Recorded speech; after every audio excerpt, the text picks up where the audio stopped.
Hello my beautiful soul family, कैसे हैं आप सब। आई होप आप बहुत अच्छे होंगे। अपना नाम जब तब ध्यान बड़ी मेहनत और लगन से कर रहे होंगे, साथ साथ संतों और गुरुओं की वाणी को भी अवश्य सुन रहे होंगे। तो चलिए गाइस, आज हम देखने वाले हैं आखिर डीएम अपने डीएफ से कांटेक्ट करने में इतना टाइम लगा कर डीएफ के पास क्यों आते हैं। प्लीज़ राधा रानी गाइड करें, प्लीज़ डिवाइन गाइड करें। गाइस, अगर आप मुझसे पर्सनल गाइडेंस या रीडिंग चाहते हैं, आप जानना चाहते हैं कि आप ट्विन फ्लेम जर्नी पर कहाँ स्टक हैं, क्यों आगे नहीं बढ़ पा रहे हैं, आखिर आपके डीएम की लाइफ में क्या कुछ चल रहा है, क्यों आपके डीएम आपसे कांटेक्ट नहीं कर रहे हैं, आपके डीएम की प्रेजेंट सिचुएशन क्या है, प्रेजेंट एनर्जी क्या है, तो आप इन तमाम क्वेश्चनों के आंसर मुझसे गाइडेंस के साथ ले सकते हैं। आप मुझे 9520642716 नंबर पर व्हाट्सएप मैसेज कर सकते हैं। तो चलिए देखते हैं गाइस। कार्ड आया है 8 ऑफ कप्स का, 5 of wands, the emperor, the sun, 2 of swords, 6 of swords. देखिए गाइस, डीएम और डीएफ के सेपरेशन के बाद, जब दोनों का सेपरेशन हो जाता है, उसके बाद डीएम अपने डीएफ से कांटेक्ट करने में काफ़ी समय लगाते हैं, क्योंकि डीएम ईगोस्टिक बहुत होते हैं, लॉजिक माइंड के होते हैं, दिमाग से डील अधिक करते हैं, जिसके कारण डीएम की जो ईगो है वो बहुत बड़ी होती है। और डीएफ ने इनकी ईगो को काफ़ी बढ़ा भी दिया होता है, क्योंकि डीएफ ही सामने से अधिकतर इनको मैसेज करती थी, कॉल करती थी, और डीएफ इनको मौका ही नहीं देती थी कि डीएम कॉल मैसेज करें, क्योंकि डीएफ बहुत जल्दी डीएम को कॉल मैसेज करती थी। डीएम बहुत ही पेशेंस वाले होते हैं, जबकि इसके अपोजिट डीएफ को बिल्कुल भी पेशेंस नहीं होता है। बस यही पेशेंस डीएम को स्ट्रॉन्ग बनाता है, जिसके कारण डीएम पेशेंस रख पाते थे और डीएफ को सामने से कॉल मैसेज नहीं करते थे, और डीएफ के अंदर बिल्कुल भी पेशेंस नहीं होता था, और डीएफ जल्दी अपने डीएम को कॉल मैसेज करती थी, और डीएफ को बहुत फियर रहता था कहीं अपने डीएम को खो ना दे। लेकिन जब डीएफ इनर वर्क करती है और सेपरेशन के बाद डीएफ अपने डीएम को कॉल मैसेज करना बंद कर देती है, तब डीएम को गिल्ट की एनर्जी फील होती है। तब डीएम को ऐसा लगता है कि इन्होंने सारा खेल खराब कर दिया है, इन्होंने ही रायता फैला दिया है, जिसके कारण इनके डीएफ इनसे नाराज हो गई है। अब वो इनको कॉल मैसेज नहीं कर रही है। दूसरा, डीएम की ईगो बहुत अधिक होती है, और डीएम को पता होता है कि सारे एफर्ट्स अधिकतर डीएफ ने ही लगाए हैं, डीएम ने इतने एफर्ट्स नहीं लगाए हैं इस कनेक्शन को लेकर। डीएम को एक साइड गिल्ट भी होता है कि इन्होंने अपने डीएफ को बहुत कष्ट दिए हैं, बहुत ही दर्द दिए हैं, और इस गिल्ट के कारण डीएम सोचते हैं अपनी डीएफ से कि ये इनको कांटेक्ट ना करें।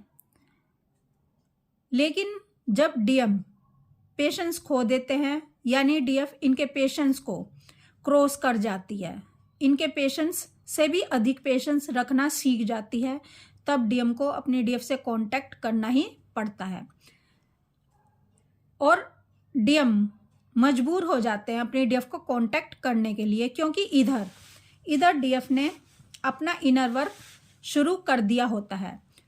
ये इनर वर्क डीएम के ऊपर बहुत ही इफेक्ट डाल रहा होता है। धीरे धीरे इस इनर वर्क के कारण ही जो डीएफ कर रही होती है, डीएम की लाइफ में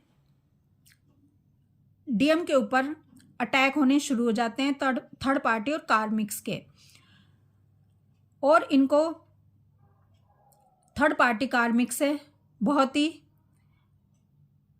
दर्द मिल रहा होता है, पेन मिल रहा होता है, और ट्रिगर मिल रहे होते हैं।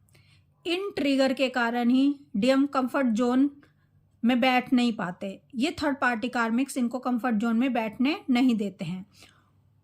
जब पहली बार डीएम अपने डीएफ से कांटेक्ट करते हैं सेपरेशन के बाद, तो ये सेपरेशन बहुत लंबा हो सकता है। किसी किसी के डीएम 1 साल बाद, किसी किसी के डीएम 2 साल बाद, किसी के डीएम 6 महीने बाद कांटेक्ट करते हैं। सबकी सिचुएशन अलग अलग होती है। किसी के डीएम बहुत अधिक ईगोइस्टिक होते हैं, किसी के डीएम कम ईगोइस्टिक होते हैं, किसी के डीएम बहुत ही लॉजिक माइंड के होते हैं और 3D वर्ल्ड से बहुत अधिक कनेक्ट होते हैं, यानी मोह माया से बहुत अधिक कनेक्ट होते हैं। इसका भी इफेक्ट डीएम के ऊपर पड़ता है। और किसी किसी के डीएम इतने अधिक मोह माया से ग्रस्त नहीं होते, थोड़े बहुत स्पिरिचुअल भी होते हैं, जिसके कारण उनकी ईगो इतनी बड़ी नहीं होती और वो अपने डीएफ से जल्दी ही कांटेक्ट कर लेते हैं। ये सबके डीएम की सिचुएशन अलग अलग होती है, सबके डीएम और डीएफ की सिचुएशन अलग अलग होती है। इसीलिए किसी किसी के डीएम का कर्मा बैगेज थर्ड पार्टी कार्मिक के साथ बहुत अधिक होता है, जिसके कारण डीएम थर्ड पार्टी कार्मिक में फंसे रहते हैं। जब थर्ड पार्टी कार्मिक्स डीएम को परेशान करना शुरू करती है, दुख देना शुरू करती है, इनको कंफर्ट जोन में बैठने नहीं देती, इनको dark night of the soul से डील करने पर मजबूर करती है, डीएम की लाइफ में बहुत ही कुछ खराब हो जाता है। इनके फाइनेंशियल इशू इनको आने लग जाते हैं, इनकी हेल्थ इश्यूज आने लग जाते हैं और डीएम के रिश्ते धीरे धीरे ख़त्म होने शुरू हो जाते हैं। इनके आसपास के लोगों से भी रिश्ते खराब होने शुरू हो जाते हैं और इनकी जो मंडली होती है, जो यारों दोस्तों की मंडली होती है, उससे भी इनका डिटैचमेंट हो जाता है।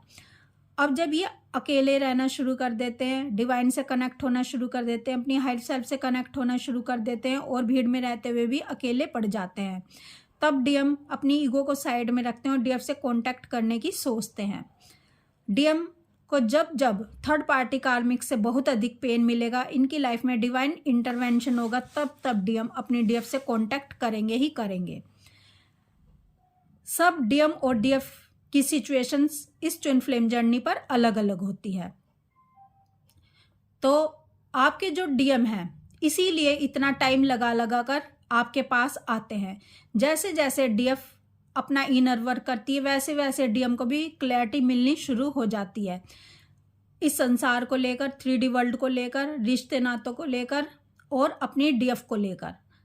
जब डीएम को पता चलता है कि डीएफ उनकी पावर है, डीएफ उनकी शक्ति है, डीएफ उनकी कॉस्मिक वाइफ है, तब डीएम अपनी ईगो को छोड़ना शुरू कर देते हैं और इनको गिल्ट की एनर्जी में ये जाना शुरू कर देते हैं, क्योंकि सीधा सीधा इफेक्ट डीएफ का डीएम के ऊपर पड़ रहा होता है, क्योंकि इधर डीएफ ने अपने डीएम एनर्जी को एक्टिव कर लिया होता है। जब डीएफ अपने अंदर की डीएम एनर्जी को एक्टिव कर लेती है तो डीएम की डीएफ एनर्जी अपने आप ही ऑटोमेटिक तरीके से एक्टिव होनी शुरू हो जाती है। और जैसे ही डीएम की धीरे धीरे डीएफ एनर्जी एक्टिव होनी शुरू हो जाती है तो डीएम भी झुकना शुरू कर देते हैं, डीएम भी डिवाइन के पाथ पर चलना शुरू कर देते हैं और अपने हायर सेल्फ से कनेक्ट होना शुरू कर देते हैं, यानी खुद के डिवाइन के मैसेज इनको मिलने लग जाते हैं और ये उसी के अकॉर्डिंग काम करना शुरू कर देते हैं। अब डीएम अपने डीएफ की तरफ एक्शन लेने लग जाते हैं। डीएम को फियर आने लग जाता है कि कहीं डीएफ इनका साथ ना छोड़ दे, क्योंकि इधर डीएफ के तेवर बदल चुके होते हैं। अब डीएफ का फोकस डीएम नहीं रह जाते, अब डीएफ का फोकस डीएफ खुद रह जाती है और डिवाइन पाथ पर डीएफ चल रही होती है।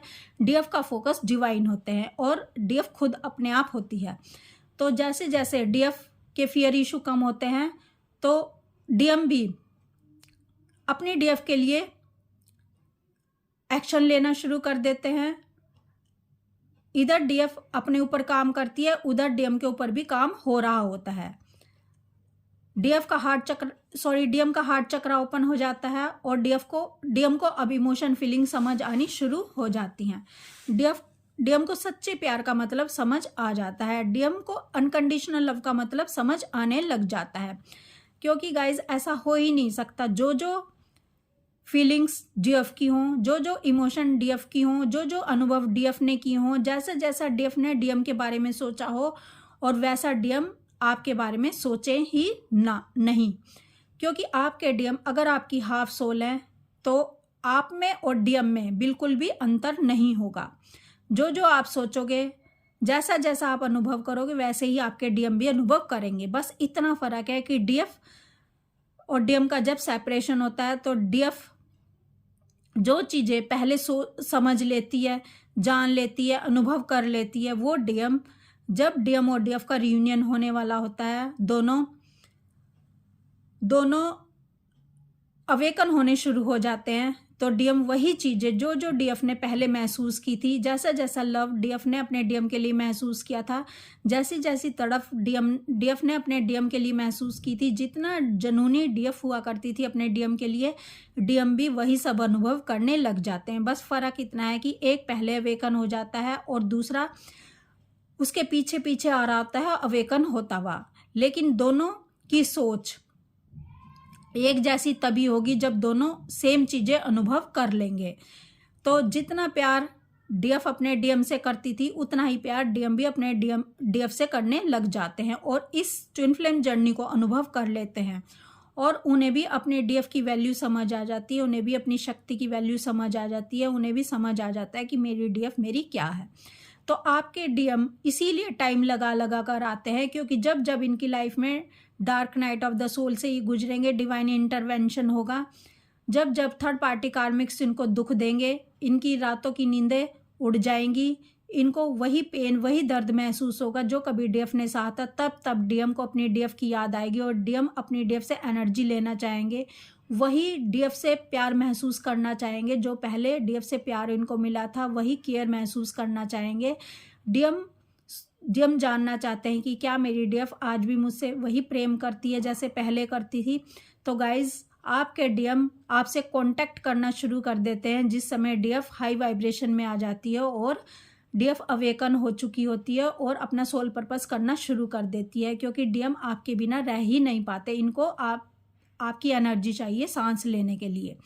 डीएम आपके बिना सांस ले ही नहीं पाते, क्योंकि उधर थर्ड पार्टी कार्मिक्स इनको कंफर्ट जोन में बैठने नहीं देते और इधर डीएम को ये दुख सताया जाता है, ये डर सताया जाता है कि कहीं डीएफ भी इनकी लाइफ से चली ना जाए, कहीं डीएफ भी इनको छोड़ ना दे। तो ये जो फियर होता है ये डीएम को चैन से बैठने नहीं देता और बार बार डीएफ की तरफ कांटेक्ट करने पर इनको मजबूर करता है। और आपके डीएम इतना टाइम इसलिए लगा कर आते हैं क्योंकि डीएफ इनको एनर्जी दे देती है, तो इनको एनर्जी मिल जाती है और ये अपनी थर्ड पार्टी कार्मिक्स में टाइम लगाना शुरू कर देते हैं। आपको इनको एनर्जी नहीं देनी है ताकि आपके डीएम को आपकी एनर्जी ना मिले और ये कंफर्ट जोन में थर्ड पार्टी में ना बैठे। इधर थर्ड पार्टी इनकी लाइफ में तांडव कर रही होती है और इधर डीएफ इनको अपनी एनर्जी देना बंद कर देती है, जिसके कारण आपके डीएम की अवेकनिंग बहुत फास्ट हो जाती है। तो गाइज आप समझ गए होंगे कि क्यों डीएम इतना टाइम लगा कर अपनी डीएफ के पास आते हैं।